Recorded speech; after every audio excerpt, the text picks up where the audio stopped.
Hi, my name is Kamar, and today we're talking about self-control. If I'm being honest with you, this aspect of the fruit of the Spirit is hard for me to even understand. I get confused between willpower and self-control. You and I have a tendency to fall into the trap of thinking that we lack this part of the fruit because our willpower often fails us. Since the 6th grade, I have white-knuckled my way through countless diets. Every one of them failed because our bodies are not designed to be in a constant state of deprivation for our whole life. But, for many years, I thought I was a failure because I lacked self-control. In reality, all of us lack the willpower to resist temptation repeatedly over time because this skill depletes no matter how much we try and no matter how resolved we are. We see examples of moral failing all over the New Testament and Old Testament, and not for lack of trying either. So whether you have a lot of willpower or a little compared to the next person, whether your diet lasted 2 weeks or you managed to hold on for 2 years, is irrelevant because eventually we all lose the power to keep whatever it is up. This is why our faith in Jesus cannot be based on a rule of law, but has to be founded on a relationship that sets us free from the law. So what is self-control then actually, and how do you and I grow in this piece of the fruit of the Spirit when I feel like I don't have any?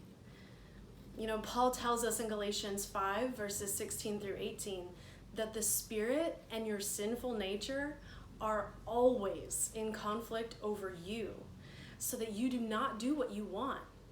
But if you're led by the Spirit, you're not under the law.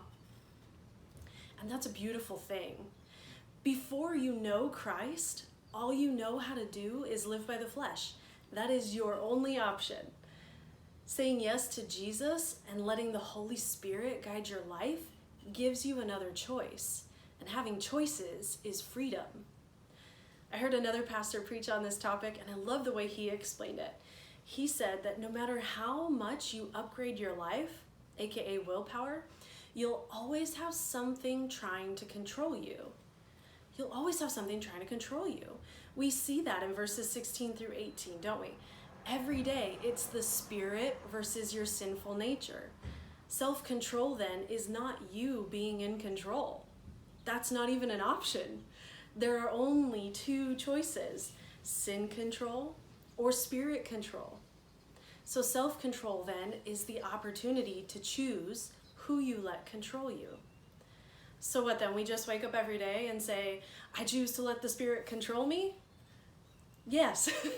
And we need a strategy for how to do that. Otherwise, we're just hoping for the best, and that's not faith. That's foolishness. So after we choose the Spirit, we need to do what it says in verse 25, keep in step with the Spirit. And the Spirit will lead us every single time to the ways of Jesus, because he is the one who is one with the Father and the Holy Spirit. If we practice the ways of Jesus, he promised us that we can have the Spirit-filled, fruit-filled life of Jesus. So let's zoom back in on self-control. Is there a practice for that outside of white-knuckle willpower? Yes, I think there is. So if the opposite of self-control looks something like impulsiveness and overconsumption, then we can ask, what would Jesus do to live simply if he were me? So simplicity isn't the only way to walk in step with the Spirit to grow in self-control, but it is one way. So here are 2 things that I'm going to do, and I hope they bless you too. The first thing that I'm going to do is get rid of some of my clothes in my closet that I don't need. We all have them. That pair of jeans or that shirt that doesn't fit quite right anymore, or that dress or suit that you wore to the company Christmas party in 2008. Send those down the line. You don't need to constantly compare yourself to a pair of skinny jeans anyway. So the second thing that I'm gonna do to practice some simplicity in my life is I'm gonna eat when I'm hungry and stop when I'm full. Now you might be thinking, how does this relate to simplicity? Well, I know for me, when I'm dieting, I'm relying on my willpower to not eat more calories than I've allotted for myself in the day. And this leads to hangry real fast, in a hurry. And then I find myself in this uncontrolled session of binge eating, which only produces shame in me. So if I eat before I'm over hungry, I typically don't eat more than what my body needs, and I move on with my day. Simple.